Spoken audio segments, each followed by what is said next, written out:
Hello everyone. So first of all sorry for the delay. ఎందుకంటే నాకు ఈ month కొంచెం వర్క్ ఎక్కువగా ఉండడం వల్ల నేను క్లాసెస్ ఫాస్ట్గా చేయలేకపోతున్నాను అనమాట. కానీ మీరేం వర్రీ అవ్వాల్సిన పని లేదు. నేను ఆల్ టాపిక్స్ అనేవి మీకు కంప్లీట్ చేస్తా ఎలాగైనా. సో ఫస్ట్ మనం లాస్ట్ ఇది జోగినాయుడు సిరీస్ కదా నేను చేస్తున్నది. సో అందులో సీక్వెన్స్ ఎలా ఉంటే అలాగే ఫాలో అవుతున్నాం, మోడర్నిస్టిక్ మాత్రమే ఇలా. సో మనకి సిలబస్లో ఈ టాపిక్ ఉందన్నమాట, 1857 సిపాయిల తిరుగుబాటు గురించి. సో ఈ టాపిక్ అనేది వెరీ ఇంపార్టెంట్. ఇంతకుముందు మనం బ్రిటిష్ వారిపై సిపాయిల తిరుగుబాటులో చూసాం. సో దాని తర్వాత జోగినాయుడు టెక్స్ట్ బుక్లో సిరీస్లో ఉన్నది ఈ టాపిక్ అనమాట. సో ఇంకొకటి గుర్తుపెట్టుకోండి, ఇది సిలబస్లో కూడా ఉంది. సో అందుకే ఇది వెరీ ఇంపార్టెంట్. మ్యాథ్స్ ఈ టాపిక్ నుంచే ఎక్కువ క్వశ్చన్స్ అడిగే ఛాన్సెస్ అయితే ఉన్నాయి. సో మీరైతే ఈ టాపిక్ని నెగ్లెక్ట్ చేయొద్దండి. సో ఇప్పుడైతే నేను మీ టైం వేస్ట్ చేయాలనుకోవట్లేదు, నా టైం కూడా నేను వేస్ట్ చేసుకోవాలి అనుకోవట్లేదు. క్లాస్ స్టార్ట్ చేద్దాం. 1857 సిపాయిల తిరుగుబాటు. సో ఇందులో వచ్చేసి మనం సిపాయిల తిరుగుబాటు మెయిన్ రీజన్స్ ఏంటి, సో అవి ఎక్కడెక్కడ జరిగాయి, ప్లస్ ఆ తిరుగుబాటు అనేది విఫలం అవడానికి ఏ ఏ కారణాలు ఉన్నాయి. సో మెయిన్ అంటే ఒక ఇంపార్టెంట్ డేట్స్, మెయిన్ లీడర్స్ ఉన్నారు కదా దీంట్లో.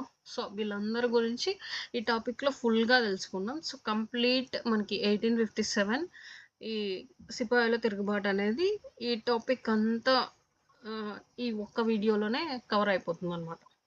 సో ఇప్పుడైతే చూద్దాం. సో ఎప్పుడు స్టార్ట్ చేశారంటే సిపాయిల తిరుగుబాటు క్రీస్తు శకం 1857 మే 10వ తేదీన అనమాట. సో ఎక్కడ అంటే మీరట్లో. సో అప్పుడు ఆ టైంలో ఉన్న గవర్నర్ జనరల్ ఎవరంటే లార్డ్ కానింగ్ అనమాట.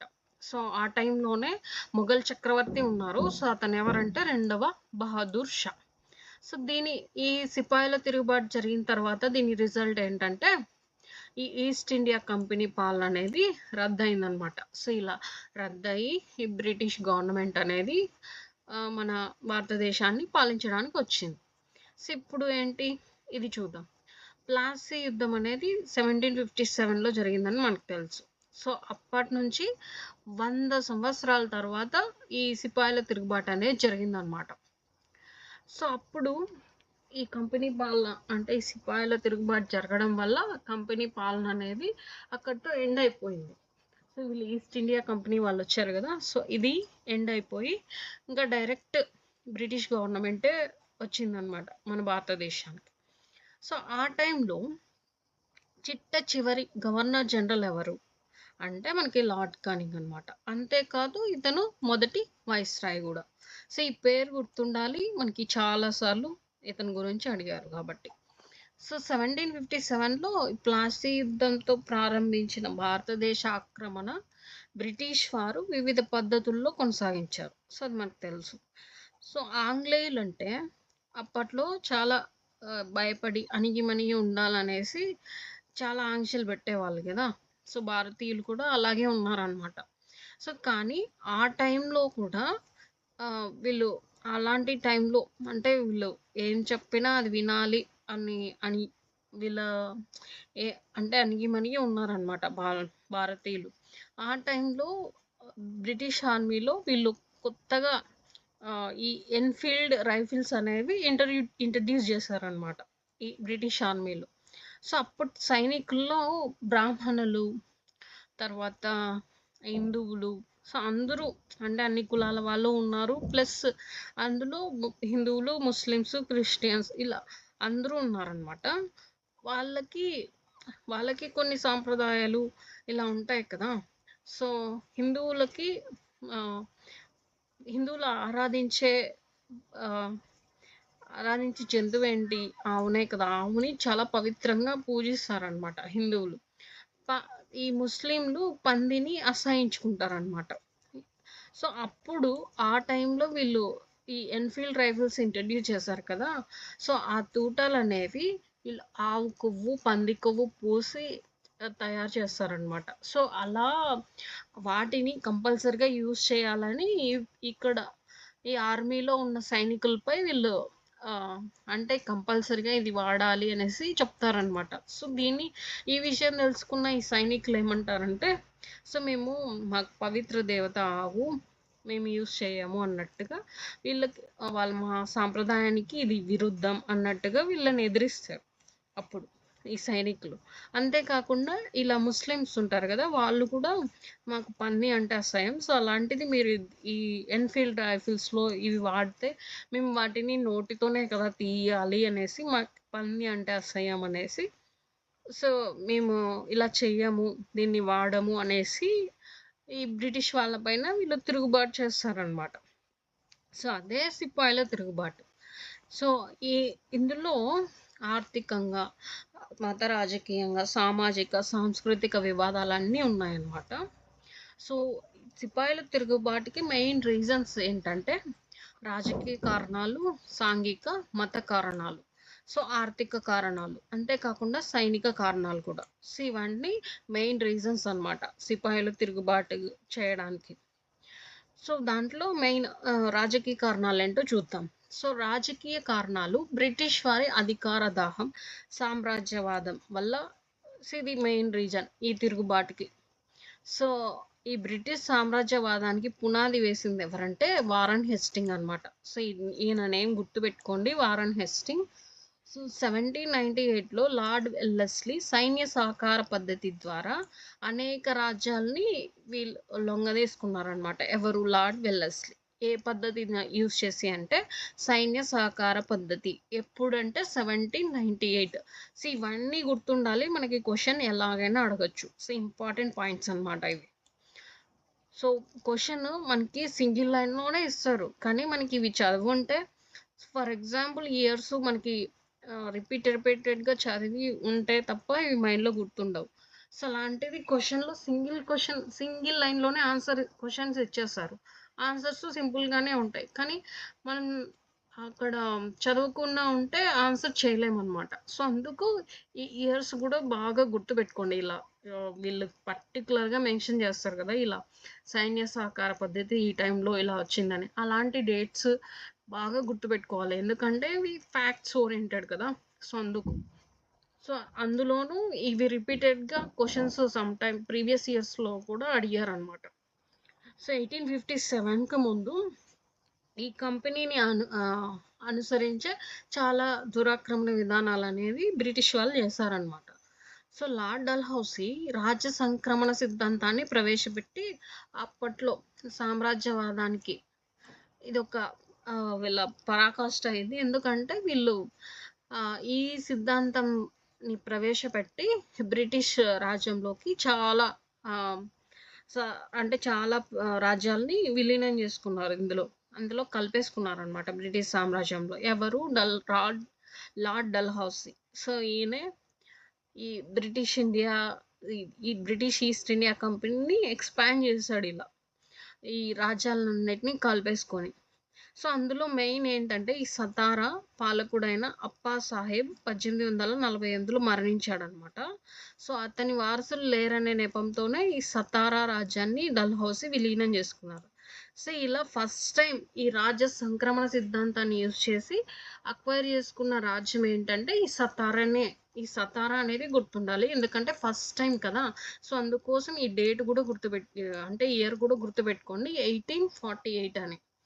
ఎందుకంటే ఇది ఫస్ట్ టైం ఈ రాజ్యాన్ని వీళ్ళు ఈ రాజ్య సంక్రమణ సిద్ధాంతం ద్వారా ఈ బ్రిటిష్ ఈస్ట్ ఇండియా కంపెనీలోకి విలీనం చేశారు, అంటే కలిపేశారు. ఎవరు? లార్డ్ డల్హౌసీ. సో, ఇది గుర్తుండాలి. సో, నెక్స్ట్ ఇదంతా స్వదేశీ పాలకుల అభద్రతా భావానికి దారితీసిందనమాట. సో, అయోధ్యలో విలీనం ఈ మహమ్మదీయుల అసంతృప్తికి ప్రత్యేక కారణమైంది. సో, అయోధ్యని విలీనం చేశారు.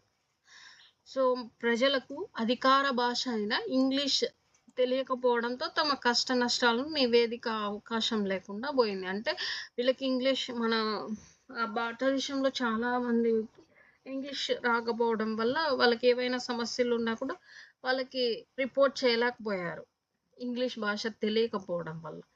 సో అంతేకాకుండా ఈ ప్రజలకు ప్రభుత్వానికి మధ్య ఇలా సమ్ డిస్టెన్స్ కమ్యూనికేషన్ లేకపోవడం వల్ల సమ్ డిస్టెన్స్ ఏర్పడింది.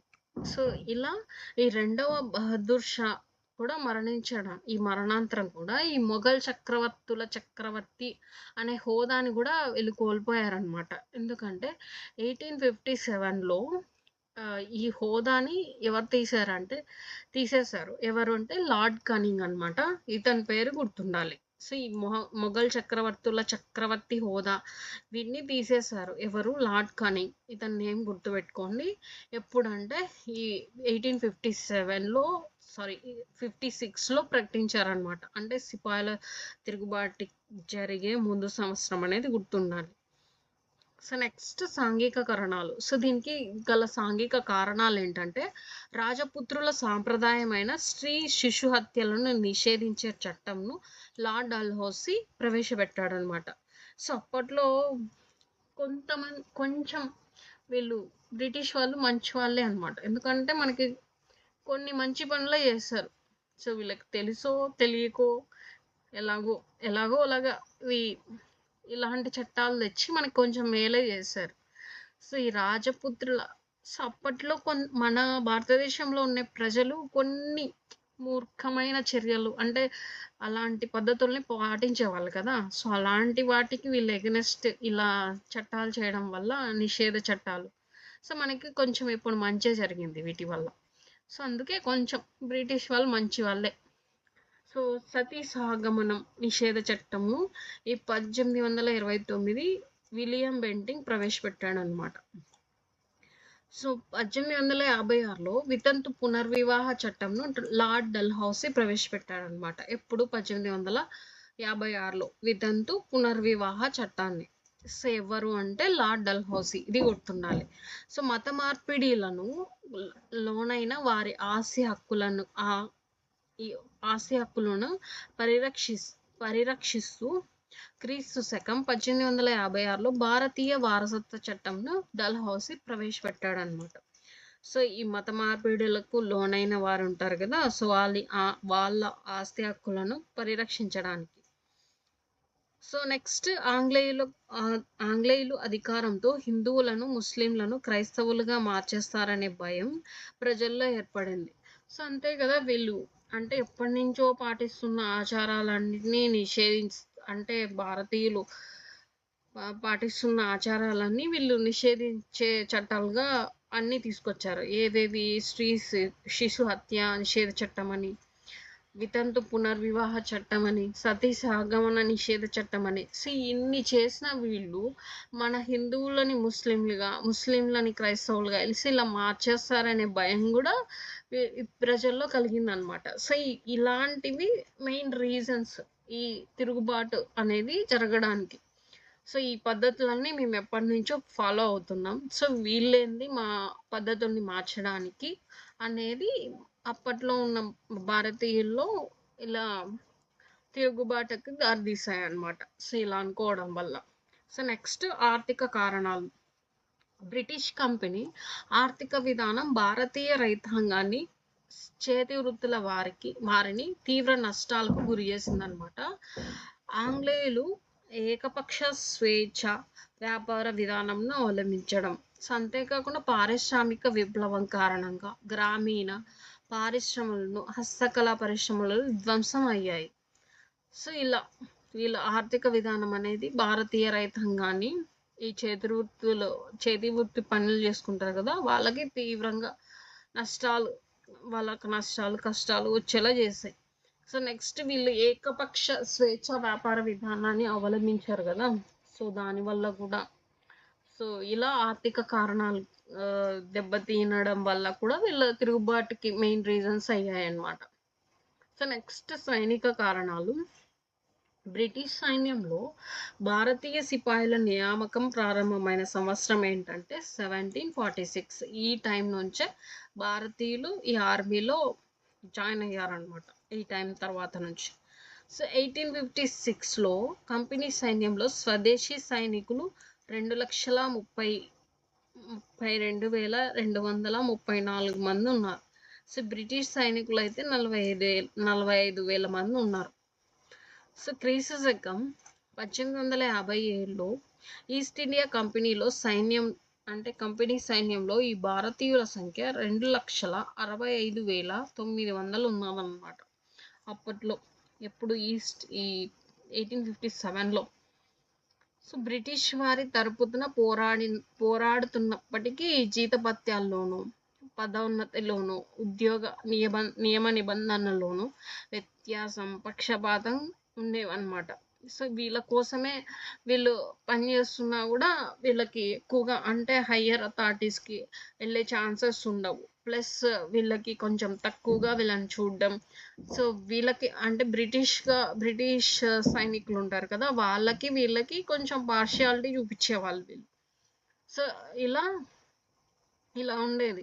సో 1856లో బ్రిటిష్ ప్రభుత్వం ఎన్ఫీల్డ్ తుపాకులను ప్రవేశపెట్టింది. సో ఆ టైంలోనే అంటే 1856లో.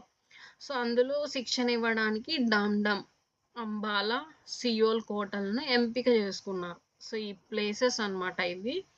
డమ్ అంబాలా, తర్వాత సియోల్ కోటలు. సో ఇవి ఎన్నిక చేసుకున్నారనమాట. సో తర్వాత ఈ 1857లో జనవరి 23న డమ్ శిక్షణా శిబిరంలో కొత్త ఎన్ఫీల్డ్ తుపాకులను ఉపయోగించిన ఈ ఆవు, పంది కొవ్వు పూసిన కొత్త తూటాల విషయం సిపాయిలకు తెలిసింది. సో అక్కడ ఈ డమ్ శిక్షణ శిబిరం ఉంది కదా, సో ఇక్కడ ఇస్తున్నప్పుడు వీళ్ళు ఈ సిపాయిలు తెలుసుకున్నారు ఏమనంటే ఈ తూటాలు ఈ ఆవు పంది కొవ్వుతో తయారు చేస్తారనేసి వీళ్ళకి తెలిసిందనమాట. సో ఇది అలా ఒక్కరికి కాదు, అన్ని సైనిక కేంద్రాలు ఉంటాయి కదా ఇక్కడ, డమ్ అంబాలా, సియోల్ కోటలు అన్నారు కదా. సో అలా అన్ని సైనిక కేంద్రాలు ఉంటాయి కదా, అక్కడ అందరికీ స్ప్రెడ్ అయిపోయింది ఈ న్యూస్. సో అలా అందరికీ తెలిసిపోయింది. సో 1857 ఫిబ్రవరి 26న ఈ బర్హాంపూర్లో ఈ సైనిక కేంద్రంలో 19వ పదాతి దళం ఈ కొత్త తూటాలను ఉపయోగించడానికి నిరాకరించిందనమాట. సో ఎప్పుడు 1857 ఫిబ్రవరి 26th. సో 1957 ఫిబ్రవరి 26th ఈ టైంలో ఈ బర్హాంపూర్ సైనిక కేంద్రం ఉంది కదా, ఇందులో 19వ పదాతి దళం సో వీళ్ళు ఈ తూటాలని వాడమనేసి నిరాకరించారు. ఈ తిరుగుబాటుకి తర్వాత ఈ సిపాయిల తిరుగుబాటుకి తక్షణ కారణం నూతనంగా పెట్టిన ఈ రాయల్ ఎన్ఫీల్డ్ తుపాకుల్లో కొవ్వు పూసిన తూటాలు వాడడం వల్లే. సో ఇది మెయిన్ రీజన్ అనమాట ఈ తిరుగుబాటుకి. సో మంగల్ పాండే, సో ఇతను మనకి మెయిన్ క్యారెక్టర్ అనమాట ఈ 1857 రివోల్ట్లో. సో ఈయన గురించి తెలుసుకుందాం. సో 1857 మార్చి 27న బరక్పూర్ శిబిరంలోని 34వ అంటే ఇక్కడ ఫస్ట్ ఇది 19వ పదాతి దళంలో ఇది ఫస్ట్ టైం వీళ్ళు ఈ తూటాలను ఉపయోగించకూడదనేసి నిరాకరించారు ఈ 19వ పదాతి దళం. కానీ మంగల్ పాండే మాత్రం 34వ పదాతి దళానికి చెందిన వ్యక్తి అనమాట. ఇతను మంగల్ పాండే, ఇతను ఒక సిపాయిగా ఉన్నారు అక్కడ. ఆ టైంలో ఆంగ్ల అధికారి బాగ్ను కాల్చి చంపాడనమాట. ఎవరు? ఈ మంగల్ పాండేను అరెస్ట్ చేయటకు ఈశ్వరి ప్రసాద్ అనే సైనికుడు నిరాకరించాడు. సో ఎందుకు చంపాడంటే వీళ్ళని ఈ రైఫిల్స్లో ఈ తూటాలని యూజ్ చేయమనేసి ఫోర్స్ చేశారనమాట ఆ బాగ్. సో అందుకు ఈయన అక్కడే ఉన్న ఈ ఆంగ్ల అధికారి అనమాట, ఈయనని ఈ ఆఫీసర్ని తను చంపేశారు. సో అలాగే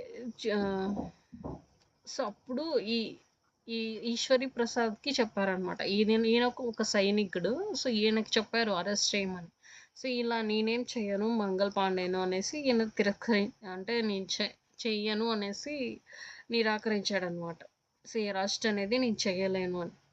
సో దీంతో ఈ మంగల్ పాండే ఈశ్వరి ప్రసాద్ను 1857 ఏప్రిల్ 8న ఉరి తీయబడ్డారనమాట. సో అంటే ఉరి తీసేశారు వీళ్ళని.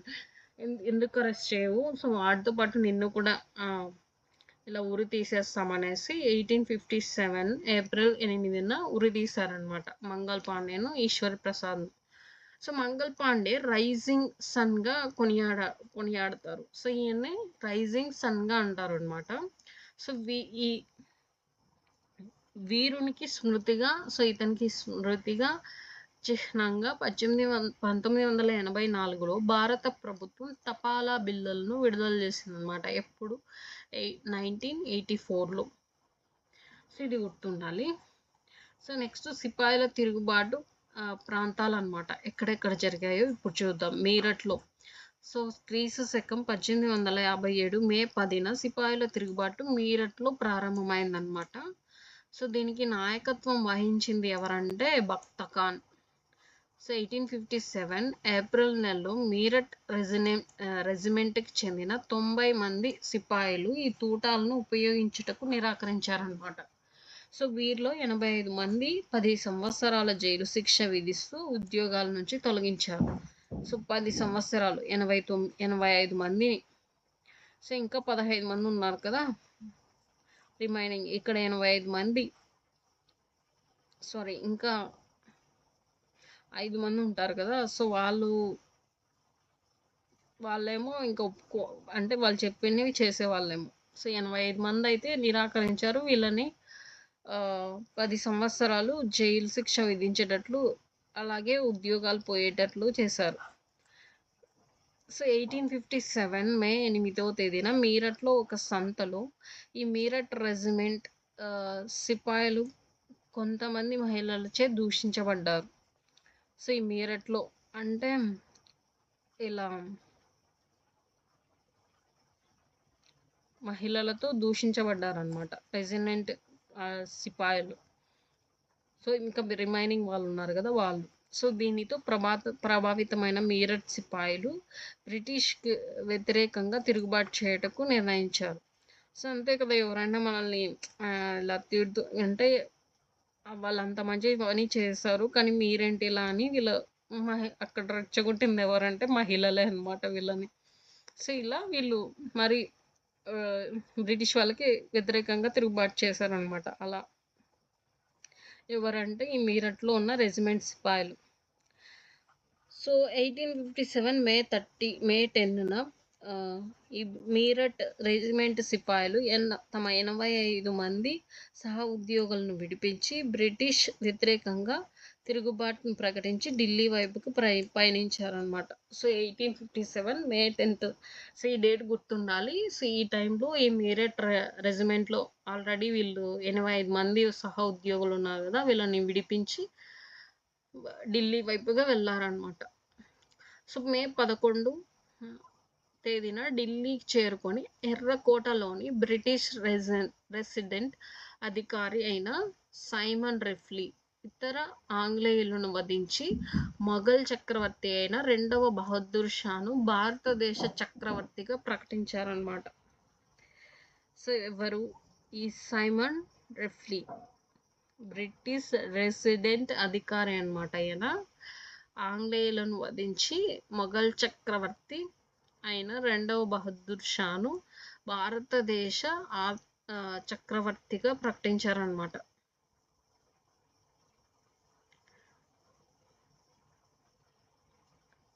సో ఈ డేట్ గుర్తుండాలి. సో మే 11వ తేదీన ఢిల్లీకి చేరుకొని ఎర్రకోటలోని బ్రిటిష్ రెసిడెంట్ అధికారి అయిన సైమన్ రెఫ్లీ. సో ఈయన నేమ్ గుర్తుండాలి. సో ఇతర ఆంగ్లేయులు ఉంటారు కదా, వాళ్ళని వధించి మొఘల్ చక్రవర్తి అయిన 2వ బహదూర్ షా భారతదేశ చక్రవర్తిగా ప్రకటించుకున్నారు.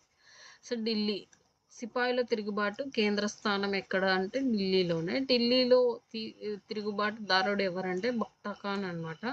ఈయన 2వ బహదూర్ యొక్క సేనాని. సో ఈయన సేనాని అనమాట. సో ఫస్ట్ ఈ మీరట్లో వచ్చేసి ఈయన అక్కడున్న ఆంగ్లేయుల్ని వధించి సో ఇలా మొదటి చక్రవర్తి అయిన 2వ బహదూర్ షా భారతదేశ చక్రవర్తిగా ఉన్నారనమాట.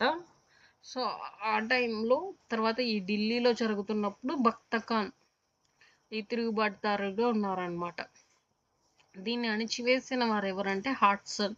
సో ఈ తిరుగుబాటుని అణచివేసింది. ఢిల్లీలో జరిగిన తిరుగుబాటుని అణచివేసింది హడ్సన్. ఈ తిరుగుబాటులో సిపాయిల నాయకత్వం వహించింది ఎవరంటే ఈ రెండవ బహదూర్ షా అన్నమాట.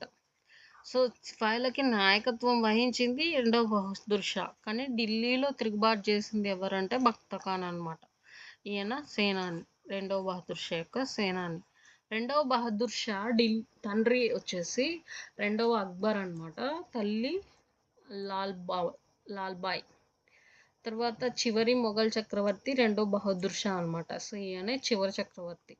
సో ఈయనకు గల బిరుదులు ఏంటంటే బాద్షా, గాజీ అంటారు అనమాట. ఈయనకున్న టైటిల్స్ సివి గుర్తుండాలి. సో ఉద్యమకారుల్ని ఇతర షహాన్షా ఈ హిందుస్థాన్ అని కీర్తించారనమాట. ఈ ఉద్యమకారులు ఇతన్ని ఏమని కీర్తించారంటే షహన్షా ఈ హిందుస్థాన్ అని. సో ఇతని సర్వ సైన్యాధ్యక్షుడు బక్త ఖాన్ ఢిల్లీలో తిరుగుబాటుకు నాయకత్వం వహించాడు. సో రెండవ బహదూర్ షా 1857 సెప్టెంబర్లో మేజర్ హాట్సన్కు లొంగిపోయాడు అనమాట. ఇతన్ని ఎర్రకోటలో నిర్బంధించారు. సో ఈ బ్రిటిష్ వారు ఢిల్లీకి తిరిగి 1857 సెప్టెంబర్ 21న ఆక్రమించారనమాట ఢిల్లీని తిరిగి. అంటే ఇంకొకసారి సో ఈ బ్రిటిష్ వారు ఢిల్లీని 1857 సెప్టెంబర్ 21 ఈ డేట్ టైం అన్నీ గుర్తుండాలి. సో ఈ టైంలో ఆక్రమించుకున్నారనమాట. సో మొత్తం 27,000 మంది ఆంగ్లేయులు వధించడం గురించి గాలిబ్ అనే ఉర్దూ కవి తన గ్రంథంలో దశంబులు వివరించాడు అనమాట. ఎవరు? గాలిబ్ అనే ఉర్దూ కవి అనమాట. సో రెండవ బహదూర్ షా రంగూన్ బర్మా రాజధాని ఇది, దానికి పంపబడ్డాడు. ఎవరు? రెండవ బహదూర్ షా. 1862లో బహదూర్ షా రంగూన్లో మరణించాడు అనమాట. 1862లో. సో నెక్స్ట్ కాన్పూర్లో తిరుగుబాటులో నానా సాహెబ్, ఈయన అసలు పేరు ఏంటంటే గోవింద్ దోండో పంత్, చివరి పీష్వా రెండవ బాజీరావు యొక్క దత్తపుత్రుడు అనమాట ఈయన. సో ఈయన కాన్పూర్ను నానా సాహెబ్ స్వాధీనం చేసుకున్నాడు. సో అదే రోజు నానా సాహెబ్కు పీష్వాగా ప్రకటించారనమాట అదే రోజే. సో నానా సాహెబ్ చివరి హిందూ సామ్రాజ్యానికి ప్రతినిధి కావడం వల్ల కాన్పూర్ తిరుగుబాటుకు ప్రాధాన్యత ఏర్పడిందనమాట. సో ఈయన నానా సాహెబ్ యొక్క అనుచరులు ఎవరంటే అజీముల్లా ఖాన్, తాంతియా తోపే అనమాట. సో తన అనుచరుడైన అజీముల్లాను తన భరణం విషయమై చర్చించడానికి ఇంగ్లాండ్కి పంపాడనమాట. ఎవరిని? అజీముల్లా ఖాన్ని. ఎవరంటే నానా సాహెబ్ పంపించాడు. సో అలహాబాద్లో ఒక భవంతిలో ఉన్న 400 మంది ఆంగ్లేయులను నానా సాహెబ్ సైనికులు వధించట కారణంగా ఈ తిరుగుబాటుకి తీవ్రతరంగా దాల్చిందనేసి ఉందన్నమాట. సో ఈ నానా సాహెబ్ సైనికుల్ని వధించుట అంటే చంపేస్తారనమాట ఈ 400 మంది. సో అందుకే ఇది ఇంకా ఎక్కువ అయిపోయింది అనమాట ఈ తిరుగుబాటు. సో బ్రిటిష్ ప్రభుత్వం జనరల్ క్యాంప్బెల్ను కమాండర్ ఇన్ చీఫ్గా భారతదేశానికి పంపింది. సో ఈ బ్రిటిష్ గవర్నమెంట్ అనేది జనరల్ క్యాంప్బెల్ని కమాండర్ ఇన్ చీఫ్గా ఇండియాకు పంపింది అనమాట. సో ఈ తిరుగుబాటును అణిచివేసింది ఎవరంటే క్యాంప్బెల్ అనమాట. సో ఎక్కడ జరిగింది? కాన్పూర్లో జరిగిన తిరుగుబాటుని ఎవరు ఆపేసింది అంటే Campbell. So general Campbell Gurkha సైనికుల సహాయంతో కాన్పూర్లో తిరుగుబాటుని అణచివేశారనమాట. గుర్జా సైనికుల హెల్ప్ తీసుకొని సో ఇలా కాన్పూర్లో ఈ తిరుగుబాటుని అణచివేశారు. సో నానా సాహెబ్ నేపాల్కి పారిపోయాడు అనమాట. తాంతియా తోపే విండ్ హోమ్ అనే ఆంగ్లేయుని కాన్పూర్లో తరిమివేశాడనమాట. ఎవరు? తాంతియా తోపే. సో తాంతియా తోపే మధ్య భారతదేశ అడవుల్లోకి పారిపోయి గెరిల్లా యుద్ధం ద్వారా బ్రిటిష్ వారిని ప్రతిఘటించాడనమాట.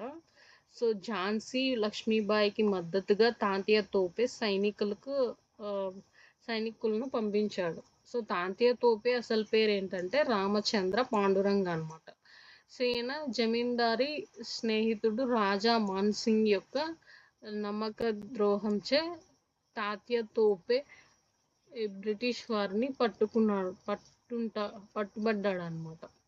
సో ఎవరు? ఈ మాన్సింగ్ యొక్క నమ్మక ద్రోహం వల్ల తాంతియా తోపే 1859 ఏప్రిల్ 18న తాంతియా తోపేను శివపురి సైనిక శిబిరానికి బ్రిటిష్ వాళ్ళు అంటే ఈ సైనిక శిబిరంలోనే ఉరిదీశారనమాట. ఎవరిని? తాంతియా తోపేను శివపురి సైనిక శిబిరంలో. తాంతియా తోపేను ఒక గొప్ప గెరిల్లా యుద్ధ వీరుడిగా వర్ణించింది ఎవరంటే మాలీసన్. ఈ మాలీసన్ గొప్ప గొరిల్లా యుద్ధ వీరుడు అంటే ఈ తాత్యా తోపే అనేసి వర్ణించాడనమాట. సో నెక్స్ట్ ఝాన్సీ లేదా బుందేల్ఖండ్. సో తిరుగుబాటుదారు ఎవరంటే లక్ష్మీబాయి అనమాట. ఈమె అసలు పేరు ఏంటంటే మణికర్ణిక. సో బిరుదు వచ్చేసి ఈమెకి ఇండియన్ జోన్ ఆఫ్ ఆర్క్ అనేసి బ్రిటిష్ వాళ్ళు ఇచ్చారనమాట ఈ టైటిల్ అనేది. సో ఈయన తండ్రి ఎవరంటే మోపంత్ బల్వంతరావు అనమాట. సో మోపంత్ బల్వంతరావు ఎవరంటే ఈమె తండ్రి పేరు. సో ఈమె భర్త పేరు గంగాధర్రావు. ఈయన ఇంకొక నేమ్ ఏంటంటే ఆనందరావు అని కూడా అంటారు ఈయన్ని. సో ఈమె దత్తపుత్రుడు ఎవరంటే దామోదర్ రావు అనమాట. సో ఎందుకంటే ఈమెకి ఆయన సంతానం చనిపోతుంది కాబట్టి వీళ్ళు దత్తత తీసుకుంటారు ఒక కుమారుని. సో ఆయన ఏం పేరంటే దామోదర్ రావు. సో అణిచివేసింది ఈమె తిరుగుబాటుని అణిచివేసింది ఎవరంటే జనరల్ హ్యూరోజ్ అనమాట. సో ఇతను బ్రిటిష్ అధికారి. ఇతను అణిచివేశారనమాట లక్ష్మీబాయి యొక్క తిరుగుబాటుని. బుందేల్ఖండ్ ప్రాంతంలో ఝాన్సీ లక్ష్మీబాయి నాయకత్వంలో ఈ తిరుగుబాటు జరిగిందనమాట. ఈ ఝాన్సీ లక్ష్మీబాయి గంగాధర్ రావుల ఏకైక పుత్రుడు ఎవరంటే ఈయన బాల్య దశలోనే మరణించాడనమాట. సో అలా మరణించిన తర్వాత దామోదర్ రావు అనే 5 సంవత్సరాల బాలుణ్ణి దత్తత తీసుకున్నది. సో క్రీస్తు శకం 1854 ఫిబ్రవరి 27న డల్హౌసీ దత్తత స్వీకార రద్దు చట్టం తెచ్చారు కదా. సో అందుకు ఈ ఝాన్సీని అక్వైర్ చేసుకున్నారనమాట. అప్పట్లో లార్డ్ డల్హౌసీ ఈ రాజ్య సంక్రమణ సిద్ధాంతం తెచ్చారు కదా. సో వీళ్ళ సంతానం లేకుండా కానీ లేకపోతే దత్తత తీసుకున్న కుమారులు కానీ చెల్లవన్నట్టు. సో ఆ టైంలో ఈ డల్హౌసీ ఇప్పుడు 1854 ఫిబ్రవరి 27న ఈ చట్టం వల్ల ఝాన్సీ లక్ష్మీబాయి సంస్థానాన్ని ఆక్రమించుకున్నారనమాట బ్రిటిష్ వాళ్ళు. లక్ష్మీబాయి దత్తత స్వీకార చట్టంపై ఈ రాబర్ట్ ఎల్లిస్తో లండన్ కోర్టులో కేసు వేసిందనమాట ఆ టైంలో. సో ఎప్పుడైతే ఈ చట్టం వచ్చిందే ఈ చట్టానికి వ్యతిరేకంగా ఎవరి హెల్ప్తో అంటే రాబర్ట్ ఎల్లిస్ ఈయన లండన్ కోర్టులో ఈయనతో వేయించింది కేసు. సో తదుపరి లార్డ్ డల్హౌసీ ఆక్రమణ చర్యల వల్ల ఈ ఝాన్సీ లక్ష్మీబాయి బ్రిటిష్ వారిని ఎదిరించి ఎదురు తిరిగిందనమాట. సో వీళ్ళకి ఈ డల్హౌసీ అక్రమంగా ఝాన్సీని ఆక్రమిస్తున్నాడని ఈ ప్రాంతంలోని తిరుగుబాటుదారులు డన్లాప్ అనే ఆంగ్ల అధికారిని వధించారనమాట. సో ఆ టైంలో ఇక్కడ తిరుగుబాటు చేసే ప్రజలు ఈ డన్లాప్ అనే అధికారిని వధించారు. 1857 జూన్ ఝాన్సీ కోట లోపల సిపాయిల తిరుగుబాటు చేసి ఈ బ్రిటిష్ వారిని విచక్షణ రహితంగా చంపారనమాట. ఎప్పుడు? 1857 జూన్లో. సో దీనినే డివైన్ బాగ్ హత్యాకాండ లేదా జోకన్ బాగ్ హత్యాకాండ లేదా జూన్ హత్యాకాండ అని అంటారు. సో ఈ 1857 జూన్ ఈ ఝాన్సీ కోట లోపల సిపాయిలు తిరుగుబాటు చేసి బ్రిటిష్ వాళ్ళని చంపినారనమాట. సో అందుకు అలా చంపిన దాన్ని డివైన్ బాగ్ హత్యాకాండ, జూన్ హత్యాకాండ లేదా జోకన్ బాగ్ హత్యాకాండ. సో ఇది ఇంపార్టెంట్ లైన్, గుర్తుపెట్టుకోండి. సో ఈ హత్యాకాండ ఏంటి అనేది అడుగుతారు ఎగ్జామ్లో. సో తదుపరి ఈ హత్యాకాండ ఝాన్సీ లక్ష్మీబాయే కారణం అనేసి అనుకొని ఈ బ్రిటిష్ ప్రభుత్వం ఈ తిరుగుబాటు నేరం మోపేసి ఝాన్సీని ముట్టడించి హ్యూరోజ్ అనే ఆంగ్ల సైన్యాన్ని నియమించిందనమాట. సో దీని ఝాన్సీని ఎలాగైనా ముట్టడించాలని బ్రిటిష్ అధికారి ఇతను హ్యూరోస్. సో ఈమెకి ఈ ఈ హత్యాకాండకి ఏ సంబంధం లేదనమాట. సో ఆ టైంలో వీళ్ళు ఎందుకు చేశారు ఆమెకి, నాకు ఎ ఆ హత్యాకాండకి అలా జరిపించింది ఎవరో కూడా నాకు తెలీదు. నాకు సంబంధం లేదని మాట్లాడినా కూడా వీళ్ళు వినలేదనమాట. సో దానికి రీజన్ నువ్వే ఆ సిపాయిలని రెచ్చగొట్టి ఇలా బ్రిటిష్ వాళ్ళని చంపమన్నావు అన్నట్టుగా ఆమె పైన, అంటే ఆమె చేయని నేరాన్ని ఆమె పైన మోపి, సో ఇలా బ్రిటిష్ వాళ్ళకి వ్యతిరేకంగా తిరుగుతుంది. ఎలాగైనా ఈ ఝాన్సీని అక్వైర్ చేసుకోవాలనేసి ఈయన్ని హ్యూరోస్ అనే ఆంగ్ల సేనాన్ని నియమించారనమాట. సో బ్రిటిష్ సైన్యాలు హ్యూరోస్ నాయకత్వంలో ఝాన్సీపై దాడి చేసి ఝాన్సీ కోటను ఆక్రమించారనమాట. సో దీంతో ఝాన్సీ లక్ష్మీబాయి, తాంత్యా తోపేలు గ్వాలియర్కి పారిపోయి అక్కడ సిపాయిల నాయకత్వం వహించారనమాట. సో నాకు ఏ సంబంధం లేదు మొర్రో అని ఈమె చెప్పుకున్నా కూడా వీళ్ళు వినలేదన్నమాట. సో ఈమె చేసిందనేసి. సో ఈమె ఏం చేసింది, ఇంకా నా పైన ఎలాగో ఇలా చేయని నేరాన్ని మోపుతున్నారు కదా అనేసి ఈయన హెల్ప్ తీసుకుంది. ఎవరు, ఈ తాంత్యా తోపేలను. వీళ్ళ దగ్గరికి వెళ్ళిపోయి ఇంకా గ్వాలియర్కి పూర్తిగా వెళ్ళిపోయి అక్కడ సిపాయిలని, ఈ కొంతమంది సిపాయిలకి నాయకత్వం వహించింది అనమాట. ఇంకా నేను కూడా పోరాడతా అన్నట్టుగా. సో బ్రిటిష్ సేనాని హ్యూరోస్ గ్వాలియర్ వైపు వెళ్ళి దాన్ని ఆక్రమించడంతో భాగంగా 1857 జూన్ 17న ఝాన్సీ లక్ష్మీబాయిని వధించాడనమాట. ఎవరు, హ్యూరోస్. ఎప్పుడు 1857 జూన్ 17న. ఈ డేట్ అండ్ టైం, ఇయర్ కూడా మనకి బాగా గుర్తుండాలి, ఎందుకంటే ఈ పర్టికులర్గా ఈ ఫ్యాక్ట్స్ అనమాట. సో సింగిల్ లైన్లోనే క్వశ్చన్ ఉంటుంది, కానీ ఈ డేట్స్ మనకు తెలియకపోతే మనం ఆన్సర్ చేయలేం. సో అందుకు మినిమం ఒక 2-3 టైమ్స్ రివిజన్ అయినా ఉండాలి మనకి ఇవన్నీ గుర్తుపెట్టుకోవడానికి. So main year, so main years గుర్తుపెట్టుకోవడానికి మ్యాథ్స్ ట్రై చేయండి. సో 1857 జూన్ 17th ఝాన్సీ లక్ష్మీబాయిని హ్యూరోస్ వధించాడు. సో ఈ డేట్ గుర్తుండాలి. సో ఈ యుద్ధాన్ని ఏమంటారంటే గ్వాలియర్ యుద్ధం అంటారు. ఈ గ్వాలియర్ బ్రిటిష్ వారి వశం అయిపోయింది అనమాట. సో దాంతో గ్వాలియర్ అనేది కూడా బ్రిటిష్ వశం అయిపోయింది. సో ఝాన్సీ లక్ష్మీబాయి మరణంపై ఆంగ్లేయులు నియమించిన కమిటీ ఏంటంటే sir Robert Hamilton Jhansi Lakshmibai మరణంపై ఈ ఆంగ్లేయులు నియమించిన కమిటీ అనమాట. సో ఈ నేమ్ కూడా గుర్తుండాలి, ఇంపార్టెంట్. సో నెక్స్ట్, సిపాయిల తిరుగుబాటులో వీరోచితంగా పోరాడి ఏకైక పురుషుడని ఎవరన్నారంటే హ్యూరోసే ఈమెను అన్నాడు. సో ఇతనే కదా ఆమెతో ఫైట్ చేసింది. సో ఈయన అంటే ఒక అమ్మాయి, అంటే ఒక అమ్మాయి అయింది కూడా సేమ్ అచ్చం ఒక పురుషుల్లాగా పోరాడింది అనేసి ఈయన అప్రిషియేట్ చేశారు. ఆమెని చంపింది కాక అప్రిషియేట్ కూడా చేశారు. చూడండి ఎంత గొప్ప వ్యక్తో కదా. సో అయోధ్య. సో తిరుగుబాటుదారు బేగం హజరత్ మహల్ అణిచివేసింది ఎవరంటే క్యాంప్బెల్ అనమాట. క్యాంప్బెల్ అణిచివేశారు. సో అయోధ్య రాజధాని ఏంటంటే లక్నో. బేగం హజరత్ మహల్ ఈ ఉద్యమానికి నాయకత్వం వహించిందనమాట. సో ఈమె వజీద్ అలీ షా అనే అయోధ్య నవాబ్ భార్య అనమాట. ఎవరు, బేగం హజరత్ మహల్. సో బేగం హజరత్ మహల్కు తన కుమారుడు బిర్జిద్ ఖాదర్ అనే అవాద్ పాలకుడిగా పేర్కొని బ్రిటిష్ వారిపై తిరుగుబాటు ప్రకటించిందనమాట. సో ఈ తిరుగుబాటులో హజరత్ మహల్ అన్ని వర్గాల నుంచి మద్దతు తీసుకుంది, అంటే ఆమెకి మద్దతు ఇచ్చారు. ఈ హజరత్ మహల్ ఈ తిరుగుబాటు చేసే టైంలో జనరల్ హెన్రీ లారెన్స్ ఆవాద్లో చంపబడ్డాడు అనమాట. సో ఆ టైంలో ఈ జనరల్ ఈ హెన్రీ లారెన్స్ ఆవాద్లో చంపబడ్డాడు అనమాట. సో తర్వాత లక్నోలో తిరుగుబాటును అణిచివేయటకు ఇంగ్లీష్ జనరల్ జాట్రమ్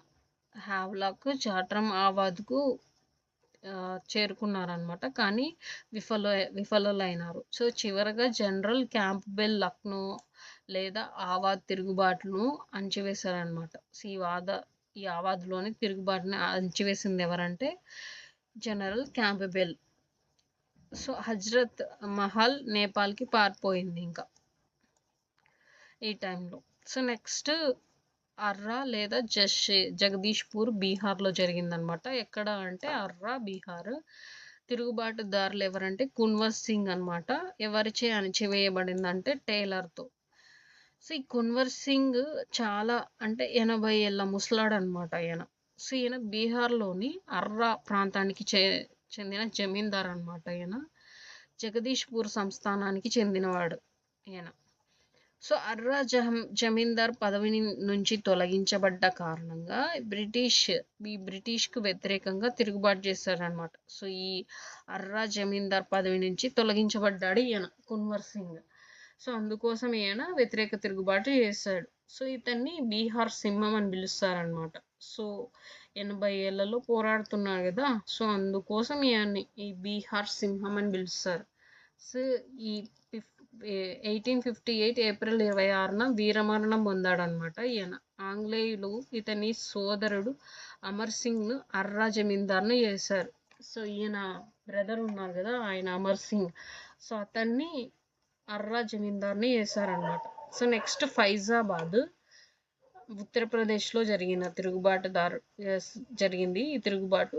సో ఈ తిరుగుబాటుదారుడు ఎవరంటే మౌల్వీ అహ్మదుల్లా. సో అణిచివేసింది ఎవరంటే జగన్నాథ్ సింగ్ పుల్వన్ రాజ్ అనమాట. ఈయన అణిచివేశారు. సో మౌల్వీ అహ్మదుల్లా మద్రాస్ నుంచి వచ్చి బ్రిటిష్కు వ్యతిరేకంగా ఫైజాబాద్లో తిరుగుబాటు చేశాడనమాట. సో ఇస్లాం మత ప్రబోధనలు చేస్తూ తిరుగుబాటును ప్రోత్సహించాడనమాట. సో ఇస్లాం యొక్క మత ప్రబోధనలు చేస్తూ సో ఇలా తిరుగుబాటుని ప్రోత్సహించారు. సో బేగం హజరత్ మహల్ సహకరించాడు అనమాట. అంతేకాకుండా బేగం హజరత్ మహల్ కూడా ఈయన సహకరించారు. ఎవరు? మౌల్వీ అహ్మదుల్లా.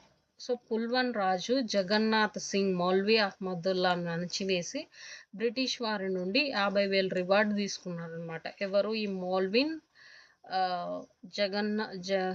జగన్నాథ్ సింగ్ అనమాట. సో ఈయన మౌల్వీన్ రాజు. సో ఈయన 50,000 రివార్డు కోసం కకృతిపడి ఈయన్ని అహ్మదుల్లాని అహ్మదుల్లా తిరుగుబాటు చేశారు కదా, సో ఆ తిరుగుబాటుని అణచివేశాడు అనమాట. సో నెక్స్ట్ అలహాబాద్ అండ్ వారణాసిలో ఇక్కడ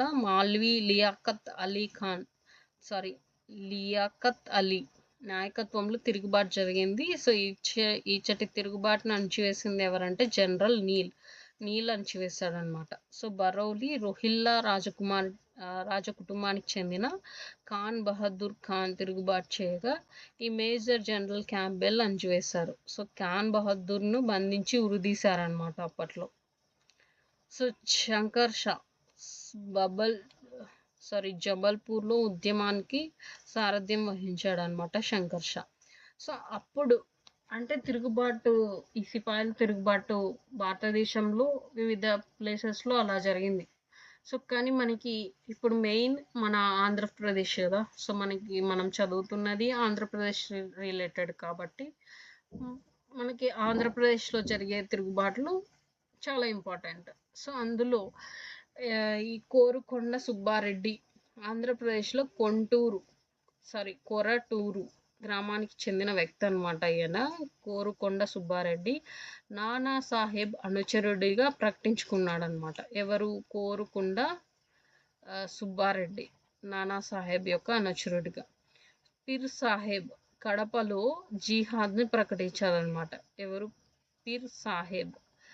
సో నెక్స్ట్ రాధాకృష్ణ దండసేనుడు పల్లాకిమిడి ప్రాంతంలో సవర్ణులకు నాయకత్వం వహించి తిరుగుబాటు చేశారనమాట. ఎవరు? రాధాకృష్ణ దండసేనుడు.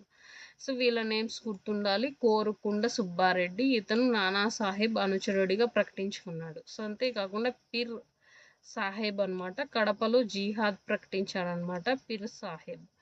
రాధాకృష్ణ దండసేనుడు ఈయన పర్లకిమిడి ప్రాంతంలో సవర్ణులకు లీడర్గా ఉన్నాడనమాట ఈ తిరుగుబాటు చేయడానికి. సో నెక్స్ట్ హైదరాబాద్లో అయితే ఈ ఢిల్లీ సిపాయిల తిరుగుబాటుకు ప్రారంభమయ్యే నాటికే హైదరాబాద్ నవాబు నజీరుద్దౌలా అన్నమాట. అప్పట్లో హైదరాబాద్ నవాబు. సో 1857 జూలై 17న హైదరాబాద్లో సిపాయిల తిరుగుబాటు ప్రారంభమైనప్పటి నిజాం ఎవరంటే అఫ్జలుద్దౌలా. సో ఈ అఫ్జల్ ఉద్దౌలా ఈయన హైదరాబాద్లో సిపాయిల తిరుగుబాటు ప్రారంభమయ్యే టైంలో నిజాం అనమాట. సో మౌల్వీ అల్లావుద్దీన్ 1857 సిపాయిల తిరుగుబాటు కాలంలో హైదరాబాద్లో ఆంగ్ల వ్యతిరేక నినాదాలు చేశారు. సో ఎవరు? మౌలి అల్లావుద్దీన్. తుర్రే బాజ్ ఖాన్ అనే జమీందారు రోహిల్లాల నేత అనమాట ఈయన తుర్రే బాజ్ ఖాన్.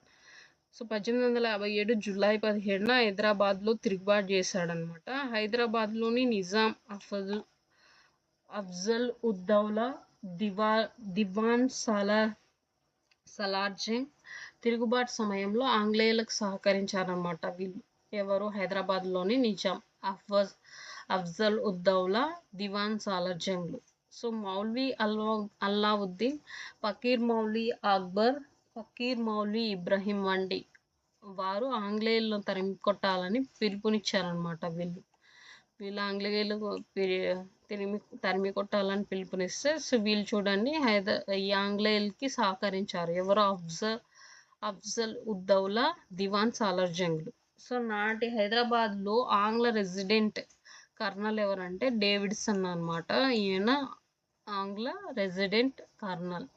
సో తిరుగుబాటు విఫలం అవ్వడానికి మెయిన్ రీజన్స్ ఏంటంటే కేంద్రీకృత నాయకత్వం లేకపోవడం. అంటే వీళ్ళ పర్సనల్ ఎజెండాతో వెళ్ళిందనమాట ఈ తిరుగుబాటు. అంటే వీళ్ళ ప్రతి ఒక్కరి మోటో ఒకేలా లేదు. సో వీళ్ళకి అంతేకాకుండా ఒకే లీడర్ కూడా లేడు. ఆ తిరుగుబాటు వాళ్ళ ఆ టైంలో జరిగిన వాటికి వ్యతిరేకంగా తిరగడం చేయడం. సో ఇలా వీళ్ళు అలాగే ఒక కంటిన్యూ చేయలేకపోయారు. ప్లస్ ఎవరికి యూనిటీతో అందరూ కలిసి చేసింది లేదనమాట.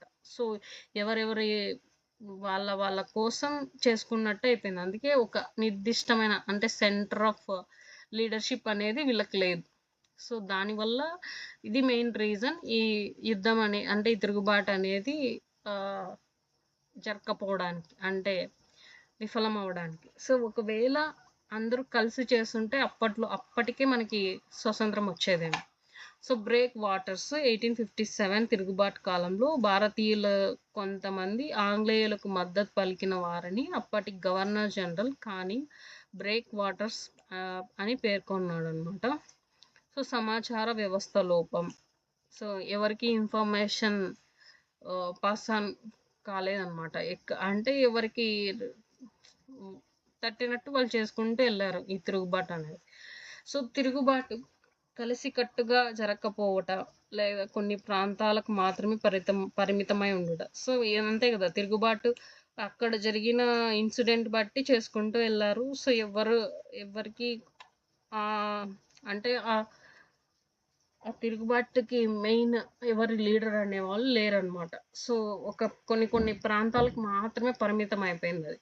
సో అన్ని వర్గాల వారు పాల్గొనలేకపోవట, ప్రధానంగా మేధావి వర్గం దీనిలో పాల్గొనలేదన్నమాట. సో ఇంకా అంటే అప్పుడు పనిచేసే లీడర్స్ ఉంటారు కదా, అంటే వీళ్ళు అఫీషియల్గా బ్రిటిష్ వాళ్ళతో నియమించిన అధికారులు ఉంటారు కదా, వీళ్ళందరూ ప్రజలకి వాళ్ళు చేస్తున్నారు కదా పోరాటం, వాళ్ళకి హెల్ప్ చేద్దాం అనే అంటే అలా కూడా హెల్ప్ చేయలేకపోయారు. సో ఒకవేళ వాళ్ళు కానీ జాయిన్ అయ్యి ఉంటే సమ్వాట్ వీళ్ళకి జస్టిస్ అనేది దొరికేదేమో.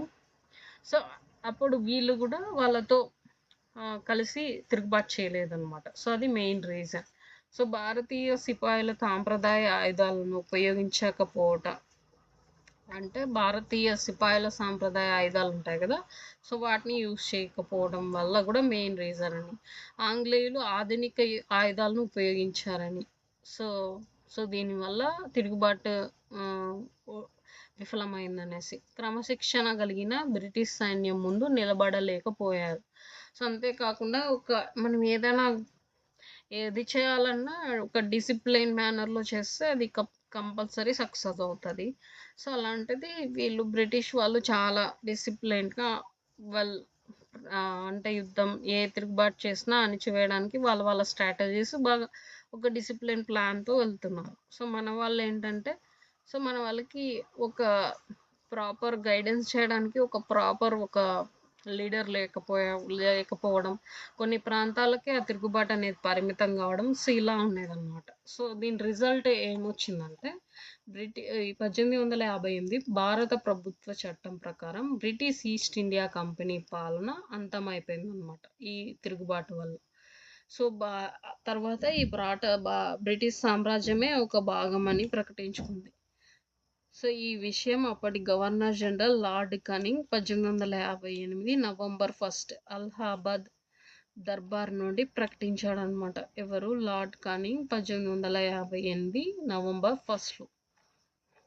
సో నెక్స్ట్ భారతదేశాన్ని పరిపాలించేటకు 15 మంది సభ్యులతో లండన్లో ఒక ఇండియా కౌన్సిల్ అనేది ఏర్పాటు చేశారనమాట. సో దీనికి అధ్యక్షుడు ఎవరంటే బ్రిటిష్ సెక్రటరీ ఆఫ్ స్టేట్ అనే మొట్టమొదటి భారత రాజ్య కార్యదర్శిగా చార్లెస్ వుడ్ని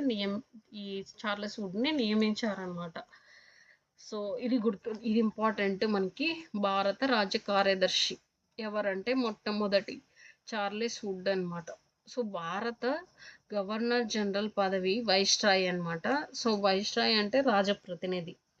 సో ఇలా మార్చారనమాట గవర్నర్ జనరల్ పదవిని వైస్రాయ్గా. సో ఈ హోదాను బ్రిటిష్ ఇండియాను పాలించేటప్పుడు గవర్నర్ జనరల్ గాను, సో స్వదేశీ సంస్థానాధీశులతో వ్యవహరించేటప్పుడు వైస్రాయ్ గాను వ్యవహరించాలనేసి చెప్పారనమాట. సో భారతీయ సాంఘిక సంప్రదాయాల్లో జోక్యం చేసుకోకూడదని బ్రిటిష్ వారు నిర్ణయించారు. సో ఈ భారతీయ సాంఘిక సాంప్రదాయాలు ఉంటాయి కదా, సో ఇలాంటి వాటిలో బ్రిటిష్ వాళ్ళు జోక్యం చేసుకోకూడదు అనేసి. సో అందుకోసమే కదా ఈ 1857 అనేది ఇంత పెద్ద తిరుగుబాటుకి ఇది రీజన్ అయిందనేసి. సో అందుకోసం వీళ్ళు ఇలా డెసిషన్ తీసుకున్నారు. సో బ్రిటిష్ సార్వభౌముల పాలన భారత్లో ప్రారంభం. రాజ్య సంక్రమణ సిద్ధాంతం అనేది రద్దయిపోయింది అనమాట. సో బ్రిటిష్ సార్వభౌముల పాలన భారత్లో ప్రారంభమైందనమాట. సో ఇలా రాజ్య సంక్రమణ సిద్ధాంతం అనేది రద్దయిపోయింది. స్వదేశీ రాజులు దత్తత స్వీకారానికి ప్రభుత్వం అంగీకరించడం. సో ఈ స్వదేశీ రాజుల దత్తత స్వీకారాన్ని ఈ ప్రభుత్వం అనేది అంగీకరించిందనమాట. సో భారతదేశంలో బ్రిటిష్ సైన్యం పూర్తిగా పునర్వ్యవస్థీకరించబడిందనమాట. సో భారతదేశంలో బ్రిటిష్ సైన్యం అనేది పూర్తిగా పునర్వ్యవస్థీకరించబడింది. సో భారతీయ సిపాయిల కంటే ఆంగ్ల సైన్యాన్ని పెంచారనమాట. సో ఈ భారతీయ సిపాయిల కంటే సో బ్రిటిష్ వాళ్ళ సైన్యాన్ని ఎక్కువ పెంచారనమాట. సో ఎందుకంటే ఇలా ఈ భారతీయుల సైనికుల పైన వీళ్ళు ఆధారపడితే ఇంకా వీళ్ళనే ఏదో ఒకటి చేస్తారని. అంటే ఇంత తిరుగుబాటు జరిగిన తర్వాత కూడా వీళ్ళు ఇలాంటి డెసిషన్ తీసుకోకపోతే ఇంకా తర్వాత ఈ భారత్ అనేది మనం వదులుకోవాల్సి వస్తుంది అనేసి ముందుగా పక్కా ప్లానింగ్తో ఇలా ఇంప్లిమెంట్ చేశారనమాట వీళ్ళు ఇలాంటివి. సో ఆంగ్ల సైనికుల నిష్పత్తి బెంగాల్లో 2:1గా ఉండేదన్నమాట. సో వాళ్ళు 1 ఉంటే వీళ్ళు 2 మెంబర్స్ అలా ఉండేవాళ్ళు. సో ఈ మద్రాస్ ముంబైలో అయితే 3:1గా నిర్ణయించారనమాట. సో మద్రాస్ ముంబైలో అయితే 3:1గా. సో బెంగాల్లో అయితే 2:1గా వీళ్ళు నిర్ణయించారు. సో కలిసికట్టుగా పోరాటం చేయటకు మేధావి వర్గాన్ని నిర్ణయించిందనమాట. సో అలాగే కలిసికట్టుగా చేయడానికి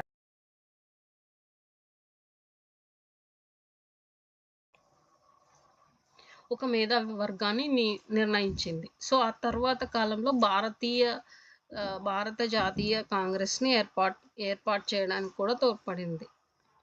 సో 1857 తిరుగుబాటుకు ప్రధాన కారణం ముస్లింలు అని భావించింది బ్రిటిష్ ప్రభుత్వం. సో ఈ ముస్లిం వ్యతిరేక విధానాలనే చేపట్టారనమాట. సో ఇలా సిపాయిల తిరుగుబాటుపై ప్రముఖుల అభిప్రాయాలు ఏంటంటే, సిపాయిలు ప్రజల సహకారంతో నడిపిన విప్లవం అని బ్రిటిష్ పార్లమెంటుకి నివేదిక పంపింది ఎవరంటే రాబర్ట్ గడ్డినార్. సో ఆంగ్లేయులు భారతీయుల ధనంతో భారతీయ సైనికులతో భారతీయులనే అణచివేస్తున్నారు అన్నది ఎవరంటే కార్ల్ మార్క్స్ అనమాట. So Indian war of the independence గ్రంథంలో ఈ తిరుగుబాటును భారతదేశ ప్రథమ స్వతంత్ర సంగ్రామంగా వర్ణించింది ఎవరంటే విడి సవర్కర్. సో ఇది వెరీ ఇంపార్టెంట్, ఎందుకంటే ప్రీవియస్ ఇయర్స్లో చాలా టైమ్స్ అడిగాడు అనమాట, పీవైక్యూ క్వశ్చన్ ఇది. సో నెక్స్ట్ వచ్చేసి ఈ భూస్వాములకు మధ్య జరిగిన పోరాటం అని తన డిస్కవరీ ఆఫ్ ఇండియాలో ఎవరు చెప్పారంటే జవహర్లాల్ నెహ్రూ గారు, జేఎల్ఎన్. సో నాగరికులకు అనాగరికులకు మధ్య జరిగిన సంగ్రామం ఏంటంటే టిఆర్ హోమ్స్ అనమాట. T R Holmes. సిపాయిల తిరుగుబాటు సర్ సయ్యద్ అహ్మద్ ఖాన్ మలీసన్. ముస్లింల తిరుగుబాటు కుష్ప్లాద్ రాబర్ట్ అనమాట. సో హిందూ ముస్లింల తిరుగుబాటు వచ్చేసి కాయే మాలిసన్ టేలర్, ఇంకొకటి టేలర్ జాట్రూమ్. సో ఇది హిందూ ముస్లింల తిరుగుబాటు అనమాట. సో నల్లజాతి వారు తెల్లజాతి వారి, సో ఈ కాయే మాలిసన్ టేలర్ జాట్రమ్, సో ఇలా అన్నారు హిందూ ముస్లింల తిరుగుబాటు అని. నల్లజాతి వారు తెల్లజాతి వారికి వ్యతిరేకంగా చేసిన యుద్ధం అని అన్నది ఎవరంటే ఈ హోమ్స్ అన్నమాట. సాంప్రదాయ శక్తులు క్రిస్టియానిటీకి వ్యతిరేకంగా చేసిన యుద్ధం ఏంటంటే రీస్ అన్నమాట. సైనిక పౌర తిరుగుబాటుల కలయిక ఏంటంటే S B Chaudhary. So S B Chaudhary ఏమన్నాడంటే సైనిక పౌర తిరుగుబాటుల కలయిక అన్నారు. సో అన్ని వర్గాల తిరుగుబాటు అన్నది ఎవరంటే ఫోన్ విల్లే అన్ని వర్గాల తిరుగుబాటు అన్నది షోన్ విల్లే. అందరి తిరుగుబాటు చార్లెస్ బాల్ అన్నమాట. సో అందరి తిరుగుబాటు అన్నది ఎవరంటే Charles ball. So main important dates అన్నమాట ఇవి. చాలా టైమ్స్ మనకి ఎగ్జామ్స్లో వచ్చిన సింగిల్ లైన్ క్వశ్చన్స్లోనే అడుగుతారనమాట ఇది. సో ఇది ఇంపార్టెంట్. చూడండి, 1857 మార్చి 27న బాగ్లో ఆంగ్లేయ అధికారి మంగల్ పాండేని సైనికుడు చంపాడనమాట. అనే సైనికుడిని చంపేశారు. సో మంగల్ పాండేని ఎప్పుడు చంపారంటే 1857 మార్చి 27. ఈ డేటు, టైము, ఇయర్ అన్నీ గుర్తుండాలి. సో మంగల్ పాండేని ఉరి తీశారు కదా. సో ఎప్పుడు అంటే 1857 ఏప్రిల్ 8 అనమాట. సారీ సో నేను ఇంతవరకు మీకు ఇదొక లైన్ తప్పు చెప్పాను. సో 1857 మార్చి 27న బాగానే ఆంగ్లేయ అధికారి ఉన్నాడు కదా, సో అతన్ని మంగల్ పాండే చంపాడు. సో మంగల్ పాండే ఒక సైనికుడు అనమాట. సో ఇతను బాగానే ఆంగ్లేయ అధికారిని చంపాడు. సో 1857 మార్చి 27th. సో 1857 ఏప్రిల్ 8న ఈ మంగల్ పాండేని ఉరి తీశారనమాట. సో ఈయన చంపారనే ఇదితో. సో ఇతను చంపారు కదా, సో అందుకు ఏప్రిల్ 8న ఉరి తీశారనమాట. 1857 మే 10న మీరట్లో సిపాయిల తిరుగుబాటు అనేది ప్రారంభమైందనమాట. సో ఎప్పుడు 1857 మే 10. సో ఇది కూడా ఇంపార్టెంట్ డేట్. సో 1857 మే 11న భారత చక్రవర్తిగా మొఘల్ రాజు రెండవ బహదూర్ షా సిపాయిలుగా ప్రకటించారనమాట. సో భారత్ చక్రవర్తిగా మొఘల్ రాజు రెండవ బహదూర్ షా సిపాయిలుగా ప్రకటించాడనమాట. సో 1857 జూన్ 30 కాన్పూర్లో నానాసాహెబ్ తనను తాను పేష్వాగా ప్రకటించుకున్నాడు అనమాట.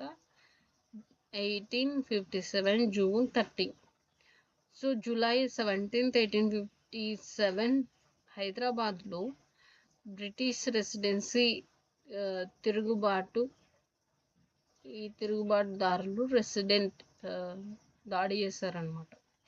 ఈ తిరుగుబాటుదారులు దాడి చేశారు ఎప్పుడు 1857 July 17. So next 1857 June 17 Jhansi Lakshmibai గ్వాలియర్లో వీరమరణం అనేది పొందారనమాట 1857 జూన్ 17లో. సో 1858 నవంబర్ 1న విక్టోరియా మహారాణి ఆమోగ్యత ప్రకటనను కానింగ్ అలహాబాద్లో చదివాడు. సో ఈ కానింగ్ అలహాబాద్లో చదివాడు అనమాట. విక్టోరియా మహారాణి అమోఘ్యత ఈ అమోఘ్యతను ప్రకటించిన ఈ ప్రకటనను.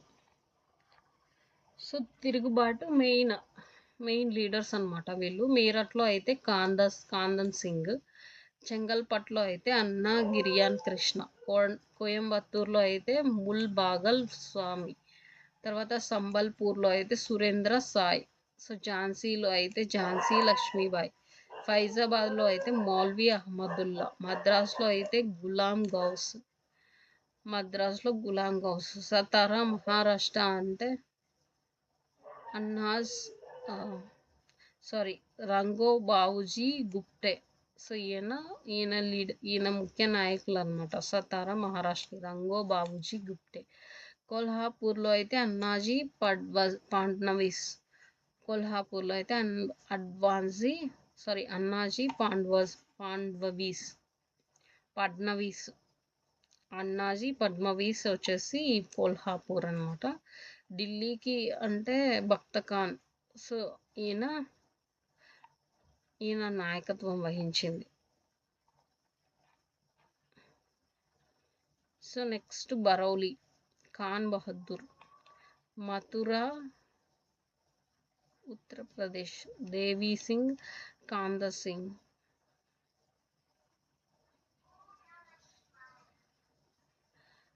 పానిపట్టు హర్యానాలో అయితే ఇమాం కలాందర్ వచ్చేసి పానిపట్టులో. బరౌలీలో అయితే ఖాన్ బహదూర్. సో మథురాలో అయితే దేవీ సింగ్ కాందా సింగ్. సో ఇది గుర్తుండాలి. కాన్పూర్లో అయితే నానా సాహెబ్, గ్వాలియర్లో అయితే తాంతియా తోపే. సో ఈ నేమ్స్ ఇంపార్టెంట్ మెయిన్. పానిపట్లో అయితే హర్యానా హిమాం కలాందర్. గోరఖ్పూర్ ఉత్తరప్రదేశ్ అయితే గజాతార్ సింగ్. సో ఈ కుల్లు హిమాచల్ ప్రదేశ్లో అయితే రాజా ప్రతాప్ సింగ్. ఒరిస్సాలో అయితే సురేంద్రనాథ్ షాహి.